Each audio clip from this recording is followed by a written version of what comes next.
Oil prices fell sharply after মার্কিন US president Donald Trump ঘোষণা দেওয়ার পর যে ইরানের সঙ্গে নতুন আলোচনা দিন শেষে শুরু হবে, তেলের দাম ব্যাপকভাবে কমে গেছে।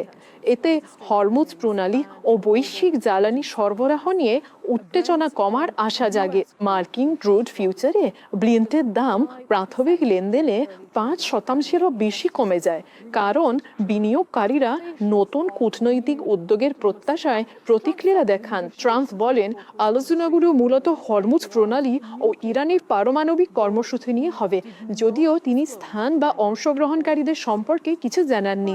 এর পাশাপাশি আরও একটি গুরুত্বপূর্ণ বিষয় হলো সৌদি আরব, রাশিয়া এবং আরও 5টি ওপেক প্লাস সদস্য দেশ সেপ্টেম্বর মাস থেকে দৈনিক 18,08,000 ব্যারেল তেল উৎপাদন বৃদ্ধি করতে একমত পোষণ করার সিদ্ধান্ত গ্রহণ করার পর তেলের বাজার দর আরও বড় ধরনের চাপের মুখে এসে দাঁড়িয়েছে।